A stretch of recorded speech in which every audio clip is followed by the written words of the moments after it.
একটা বড় বিপদ হয়েছে বুঝলি, আমাদের নারকোল গাছে নাকি ভূত আছে। হ্যাঁ, মা আর বাবা ওই গাছের পাশ দিয়ে আর যাচ্ছিল, হঠাৎ নাকি দুটো ডাব এসে সামনে পড়ে। আবার ফেরার সময়ও একই কাণ্ড হয়েছে। মা বাবা খুব ভয় পেয়ে গেছে। না না, কিন্তু আমি ভাবছি এতে ভয় পাবার কিছু নেই, মানে ভূতের ভয়। কিন্তু কেউ ভূত হয়ে চুপি চুপি লোকজনকে ভয় দেখাচ্ছে কিনা সেটাও দেখতে হবে বুঝলি। তাহলে আমরা একটু লক্ষ্য রাখি দূর থেকে কেউ এরকম কিছু করছে কিনা। হ্যাঁ, সবাই একটু লক্ষ্য রাখিস তো। করে আর কি দেখার আছে? আমাকে না, আমাকে না, নারকোল গাছে দেখো কত ডাব হয়ে রয়েছে। দেখেছি ডাবের জল পেট ঠান্ডা করে শুনেছি, তবে কারো মাথা বিগড়লে মাথা ঠান্ডা করে না। হ্যাঁ, আমি তোমার মাথা ঠান্ডা করার কথা ভাবছি না গিন্নি। কি? শোনো, ডাব অনেক হয়েছে, কিছু ডাব পেড়ে নিয়ে যাই মহারাজের জন্য। মহারাজ ভারী খুশি হবেন। সে তো বুঝলাম, কিন্তু এত ডাব পারবে কে? তুমি বলি বুড়ো বয়সে কি হাত পা ভেঙে শুয়ে থাকতে চাও? ওই যে এই গুলটে, ন্যাপলা, এদিকে আয় তো। এই যে, এখন আমার একটা কাজ কর দেখি। কি কাজ দাদু? ডাব পারতে হবে বুঝলি। কিন্তু আমি ডাব নারকল কিচ্ছু খাবো না। আচ্ছা আচ্ছা, তোদের জন্য বিকেল বেলা মুড়ির মোয়া নিয়ে আসবো, কেমন?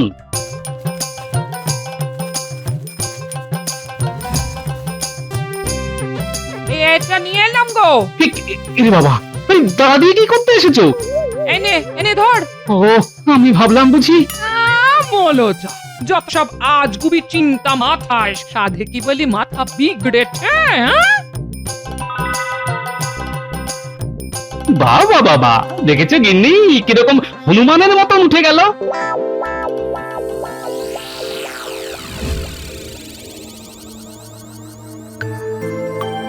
কি ব্যাপার রানী, দাসী মুখে খবর পেলাম তোমার নাকি শরীর খারাপ হয়েছে। পেটে খুব যন্ত্রণা শুরু হয়েছে মহারাজ। সে কি, এমন তো হবার কথা নয়। না না না না, রাজবৈদ্যকে এক্ষুনি খবর করতে হচ্ছে। আই, কে আছো?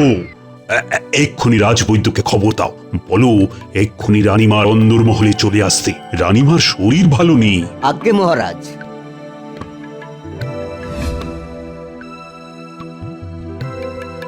প্রণাম মহারাজ। প্রণাম রানীমা। রানীমাকে দেখুন তো।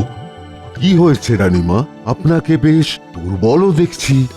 পেটে খুব যন্ত্রণা শুরু হয়েছে। নারীর গতিও খুব কম, দুর্বলতা আছে। জিভটা একটু দেখি রানীমা। কি বুঝলে কবিরাজ? শরীরের দুর্বলতা আছে, তার জন্য আমি ওই পাঁচন বানিয়ে পাঠিয়ে দিচ্ছি। দিনে 5 বার, সেই পাঁচন 3 দিন খেতে হবে। ওরে বাবা! একই সাথে রানীমার পেট গরমও হয়েছে। মনে হচ্ছে অতিরিক্ত গরম পড়েছে এবার, সেখান থেকেই হয়েছে। তাহলে পেট ঠান্ডা করার উপায়? ডাবের জল, ওটি খেলেই পেট ঠান্ডা হয়ে যাবে, রানীমাও সুস্থ হয়ে যাবেন। চিন্তা করার কিচ্ছু নেই। আমার বাগানেই তো অনেক ডাব গাছ আছে, কিন্তু জল খুব খারাপ। এর কারণ মালিও কিছু বলতে পারেনি। বিজ্ঞানীকে বলেছি ভালো করে যদি ডাব গাছের সার আবিষ্কার করতে পারি। তাহলে বাজার থেকেই আনাতে হবে। আর একজনের কথা আমি বলতে পারি। কে? গোপাল। ওর বাড়ির ডাবের জল গত বছর আমি খেয়েছিলাম, খুব মিষ্টি আর খুব ভালো। তাই নাকি? গোপাল সব সময় আমাদের মুশকিল আসান। আপনি গোপালকে বলুন ডাব নিয়ে আসতে। আমি ডাবের জল চেয়েছি শুনলে গোপাল ডাব নিয়ে নিশ্চয়ই আসবে। নিশ্চয়ই নিশ্চয়ই। কবিরাজ, তুমি পাঁচন বানিয়ে রানীকে শিগগিরই দাও। আমি রাজসভায় গোপালকে পেয়ে যাব, এক্ষুনি বলে দিচ্ছি। আশা করি ওর বাড়ির কাছে ভালো ডাব হয়েছে। এসব কি গোপাল? প্রণাম মহারাজ, আমার দেরি হবার জন্য মার্জনা চাইছি। আসলে এই থলে এত ভারী হয়েছে যে এটাকে বয়ে নিয়ে আসার লোক জোগাড় করতে সময় লেগে গেল মহারাজ। এত ভারী তা এতে কি আছে বলো তো গোপাল? মহারাজ, আমি সবার জন্য আমার বাড়ির গাছের ডাব নিয়ে এসেছি। খুব ভালো ডাব হয়েছে দেখলাম, তাই ভাবলাম নিয়ে আসি। রাজসভা শেষ হলে রানীমাকেও দিয়ে আসবো মহারাজ।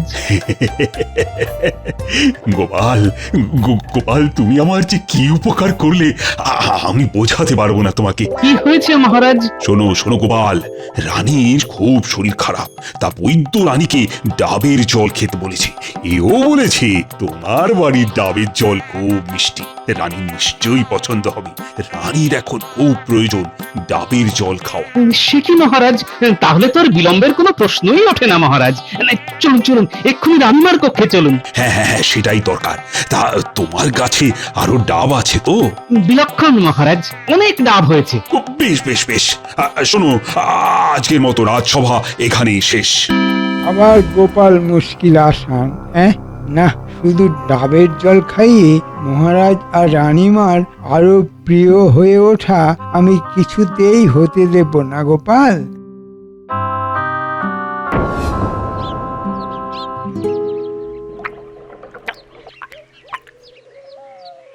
কি মিষ্টি ডাবের জল!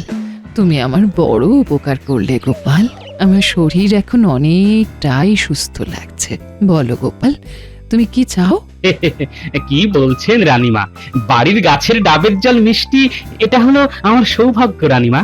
সেই ডাবের জল রানীমা খেয়ে সুস্থ হবেন, এটা হলো আমার পরম সৌভাগ্য। রানীমা খুশি হয়েছেন, এটি হলো আমার অতি পরম সৌভাগ্য। তবে গোপাল, তোমাকে কিন্তু রোজ 2টি করে ডাব নিয়ে আসতে হবে রানীমার জন্য। কি পারবে তো? বলেন কি মহারাজ, এই সামান্য কাজটুকু করতে পারবো না? নিশ্চয়ই আমি ডাব নিয়ে আসবো মহারাজ।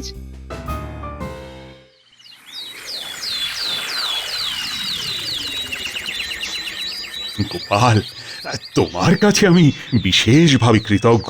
কেন আমাকে লজ্জা দিচ্ছেন মহারাজ? আমি এমন কি আর করেছি? সত্যি গোপালের কত বিনয়! মহারাজ, কথা মতো আমি 2খানি ডাব রানীমার কাছে পৌঁছে দিয়ে রাজসভায় এসেছি। রানীমা বেশ ভালো আছেন। মহারাজ, রানীমাকে রোজ কি ডাবের জল খেতেই হবে? কবিরাজ, তুমি বলো। মহারাজ, ডাবের জল পেটের এবং কোষ্ঠের জন্য ভীষণ উপকারী।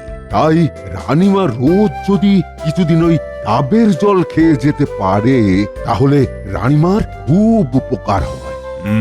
নিশ্চয়ই নিশ্চয়ই।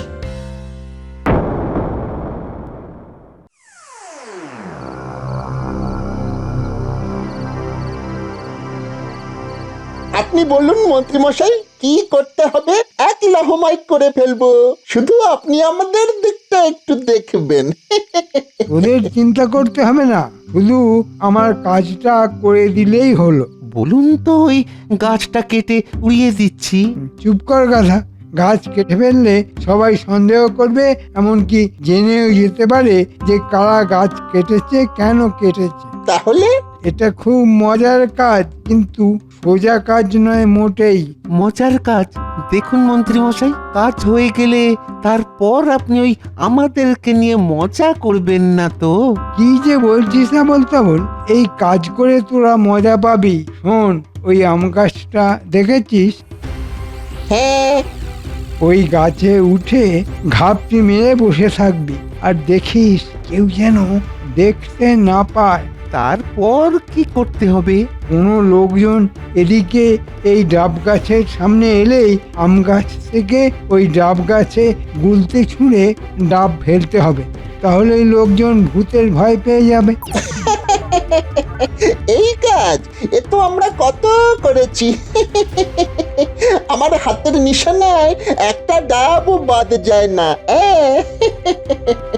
বাহ বাহ! হ্যাঁ, এটা খুব মজার কাজ। সবাই ভাববে যে ডাব গাছে ভূত আছে।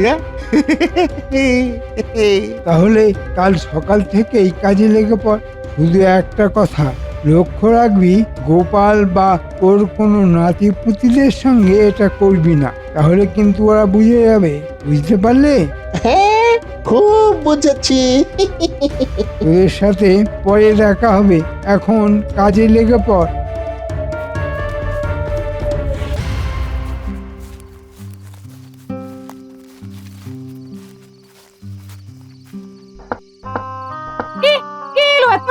পণ্ডিত, তাড়াতাড়ি দরজা খোলো।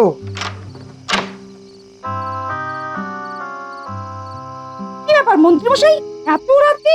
শোনো পণ্ডিত, গোপালের ডাবের জল নিয়ে এত আদিক্ষেতা আমার বরদাস্ত হচ্ছে না। হ্যাঁ, তো আমি কি করতে পারি? অনেক কিছু, ভালো করে বোঝো। মহারাজের বাগানে ডাবের জল একেবারেই পানসে। এখন কোনোভাবে গোপালের বাড়ি থেকে ওই ডাব নিয়ে আসা যদি আটকানো যায়। তাহলে মহারাজ মন্ত্রীমশাইকে বরাদ দেবে বাজার থেকে রানীর জন্য ডাব নিয়ে আসতে। সেই ডাব আনার খরচের লভ্যাংশ তুমিও পেতে পারো, যদি আমার কথা শোনো। মানে কিভাবে? আমি কি করব? তোমাকে কাল রাজসভায় বলতে হবে গোপালের ডাব গাছে ভূত আছে। তুমি প্রমাণ পেয়েছো কেউ ওই গাছের পাশ দিয়ে গেলে ডাব নিজে থেকেই নিচে এসে পড়ছে, কারো মাথায় যখন খুশি পড়তে পারে। এটা তো বেলগাছ নয়, তাই ব্রহ্মদত্তের কথা বলা যাবে না, তবে আরো ভয়ঙ্কর কোন ভূতের কথা বলা যাবেই।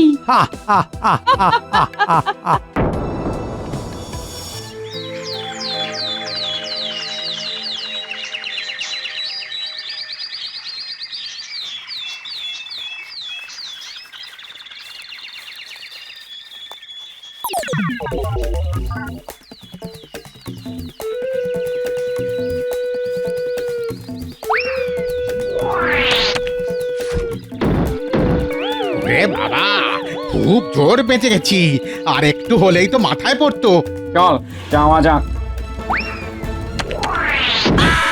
ওরে বাবারে, গেছি রে, ওরে বাবারে, ওরে বাবারে, ওরে বাবারে। এ আবার কিরকম ভৌতিক কাণ্ড রে, এভাবে ডাব পড়তে তো কোনোদিন দেখিনি। চল চল চল, শিগগির শিগগির এখান থেকে চল। কি ব্যাপার, তোমরা এই সকাল সকাল দৌড়ে দৌড়ে কোথায় যাচ্ছ? পণ্ডিত মশাই, আপনাকে আপনাকে পেয়ে ভালো হয়েছে। আচ্ছা আচ্ছা, ওই গোপালের বাড়ির সামনে যে ডাব গাছ দেখা যাচ্ছে। হ্যাঁ, দেখতে পাচ্ছি। ওই গাছে নিকাত ভূত আছে। সে কি, নারকল গাছে ভূত? বেল গাছেই তো থাকে শুনেছি। এ কি, তোমার মাথা দেখছি আলুর মতন ফুলে গেছে। ডাব ডাব আমার মাথায় পড়েছে। আচ্ছা, তোমরা চলো আমার সাথে, দেখা যাক। ঘটা তৈরি। হ্যাঁ, দেখিস এমন ভাবে কুলতি ছুটতে হবে যাতে ওই পণ্ডিতের পায়ের কাছে ডাব পড়ে। ওরে বাবারে, ওরে বাবারে, এই এই ডাব গাছে সত্যি ভূত আছে। পালা এখান থেকে, পালা। আমি যা বলার তার সবাই বলবো, তোমরা চিন্তা করো না, ওই গাছে সত্যি ভূত আছে। কিন্তু এ কি করে সম্ভব মহারাজ? আমি আমার নাতিদের দিয়ে রোজ ডাব পাড়াচ্ছি, কই কোথাও তো কোনো সমস্যা নেই। গোপাল, এ কথা কেউ বলছে না যে তুমি ভূত পোষো, কিন্তু ওই গাছে ভূত আছে এটা প্রমাণিত। কি বলো পণ্ডিত? প্রথমেই বলি মহারাজ, আমি 100% নিশ্চিত ওই গাছে ভূত আছে। আমি নিজে দেখেছি। পণ্ডিত, তুমি নিজে দিনের বেলা ভূত দেখলে? গোপাল, ব্যাঘাত ঘটিও না। ভূত নয়, ভূত নয়, ভূতের খেলা দেখেছি। শুধু আমি একা নই, আরো দুজন আমার সাথে ছিল। তাদের মধ্যে একজন ভূতের ছোড়ার ডাবে জখম হয়েছে পর্যন্ত। ভূত আমাকেও আক্রমণ করেছিল। আচ্ছা পণ্ডিত, তুমি অত সকালে আমার বাড়ির সামনে নারকেল গাছ দেখতে এসেছিলে বুঝি? না মানে কোনোদিন তো এই সময় তোমাকে ওখানে দেখা যায় না, তাই বলছি আর কি। কি বলবো বলো তো গোপাল, আমি যে তোমার বাড়িতেই যাচ্ছিলাম, ভাবলাম যাই একটু গোপালের বাড়িতে গেলে গোপাল নিশ্চয়ই আমাকে একটু ডাবের জল খাওয়ার অনুরোধ করবে, কিন্তু তোমার গাছের ভূত যে হিল পাটকেলের মতন ডাব তুলে মারবে তা কি করে বুঝবো বলো? বেশ, তা কারা ছিল তোমার সাথে? কি জানো গোপাল, আমার পিঠটা পুঁতে নিয়ে আমি তো আর ভূতের ওঝা নই, তবে তুমি চাইলে তারা নিশ্চয়ই রাজসভায় এসে রাজাকে বলবে। মহারাজ, আমার মনে হচ্ছে সত্যি ওই গাছে ভূত আছে, আর সবার মঙ্গলের জন্য ওই গাছ কেটে ফেলাই উচিত। কিন্তু ডাবের জল বড় মিষ্টি, রানীর খুব উপকার হয়েছে। আপনি কিচ্ছু চিন্তা করবেন না মহারাজ, আমি খুব ভালো বাজারের সেরা মিষ্টি ডাব রানীমার জন্য নিয়ে আসবো। প্রথম কথা মহারাজ, আমি বিশ্বাস করি না ওই গাছে ভূত আছে। গোপাল, কথাটা বিশ্বাস বা অবিশ্বাস নয়, কিন্তু মহারাজ তাহলে আজকেই কাঠুরে নিয়ে যাচ্ছি গাছ কাটার জন্য। না না না না, আজকেই দরকার নেই। আমি কালকে পর্যন্ত দেখতে চাই। আমিও জানতে চাই মহারাজ, সত্যি ওখানে ভূত আছে কিনা।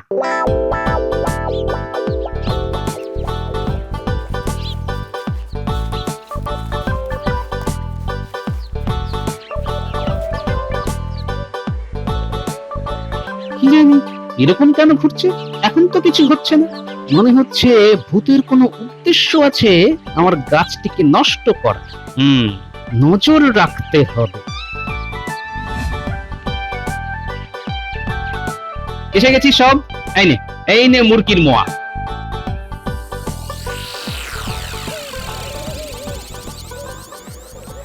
একটা বড় বিপদ হয়েছে বুঝলি, আমাদের নারকোল গাছে নাকি ভূত আছে। হ্যাঁ, মা আর বাবা ওই গাছের পাশ দিয়ে আর যাচ্ছিল, হঠাৎ নাকি দুটো ডাব এসে সামনে পড়ে। আবার ফেরার সময়ও একই কাণ্ড হয়েছে। মা বাবা খুব ভয় পেয়ে গেছে। না না, কিন্তু আমি ভাবছি এতে ভয় পাবার কিছু নেই, মানে ভূতের ভয়। কিন্তু কেউ ভূত হয়ে চুপি চুপি লোকজনকে ভয় দেখাচ্ছে কিনা সেটাও দেখতে হবে বুঝলি। তাহলে আমরা একটু লক্ষ্য রাখি দূর থেকে কেউ এরকম কিছু করছে কিনা। হ্যাঁ, সবাই একটু লক্ষ্য রাখিস তো।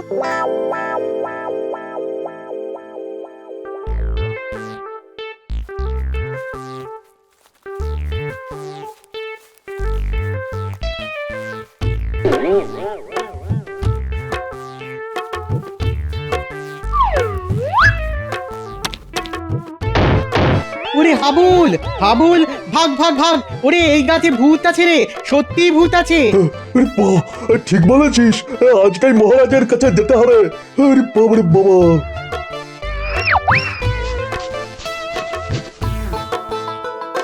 তোরা ঠিক দেখেছিস? আগো দাদু, ওই আম গাছ থেকে একটা গুলতির মতো জিনিস ছুটে যাচ্ছে আর ডাব পড়ছে। তাহলে আম গাছে ভূত আছে। হ্যাঁ, ওই ভূতকে তাড়াতে হবে।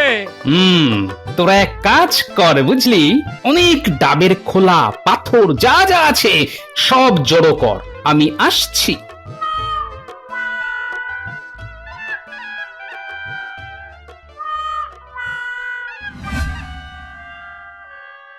যা শুনছি আর যা বুঝছি, আজকেই আমাদের কাজ শেষ।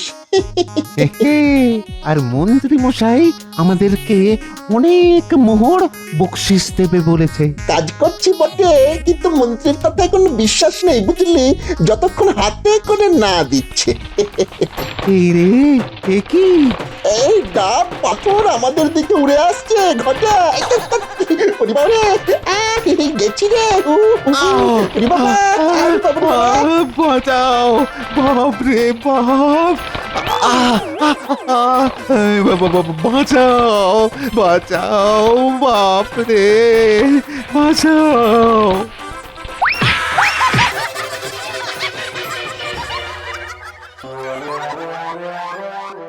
সবাই আজ সকালে ভূতের তাড়া খেয়েছে, তাই ওই নারকোল গাছ আর না কেটে তো কোনো উপায় নেই গোপাল। মহারাজ তাহলে এখনই শুরু করা যাক, এটাই আমাদের আজকে সব থেকে বড় কাজ। গোপাল, তো তুমি কিছু বলবে? ভূত আমি ধরে ফেলেছি মহারাজ। মহারাজ যদি একটু কষ্ট করে আসেন তাহলে নিজের চোখেই ভূত দেখবেন। কিসব বলছো গোপাল? তুমি এভাবে মহারাজের অমূল্য সময় নষ্ট করতে পারো না। আমি সবাইকেই অনুরোধ করব ভূত দেখতে যাওয়ার জন্য, রানীমাকেও জানিয়েছি। রানীমা ইতিমধ্যে চলেও গেছেন। সে কি? তাহলে তো যেতেই হয়। সর্বনাশ!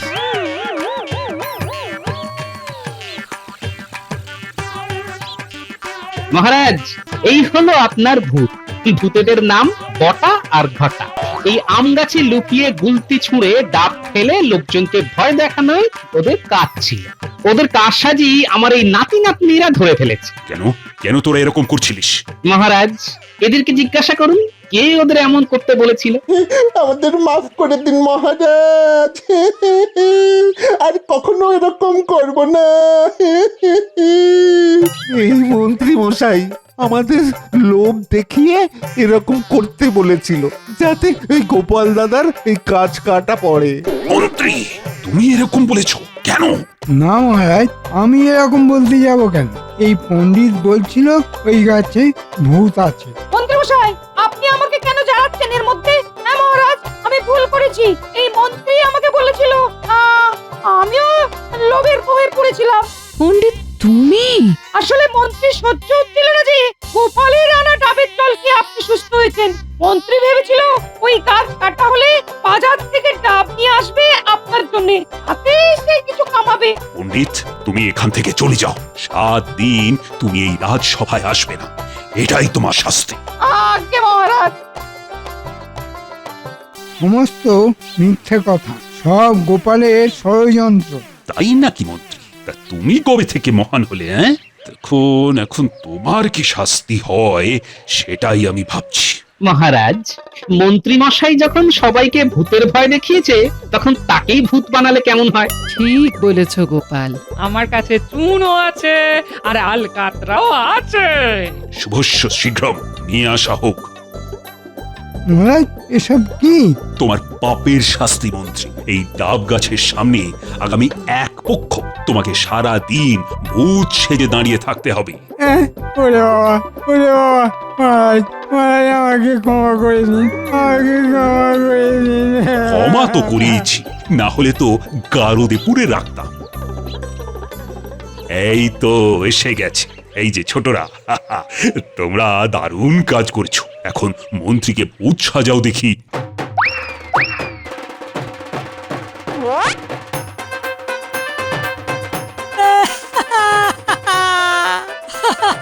লাগা লাগা লাগা, পুরো ভূত লাগছে। বেশ লাগছে। মহারাজ, মহারাজ আমাকে ক্ষমা করে দিন, ক্ষমা করে দিন। ওই যে ভূতের কান্নার শব্দ আসছে।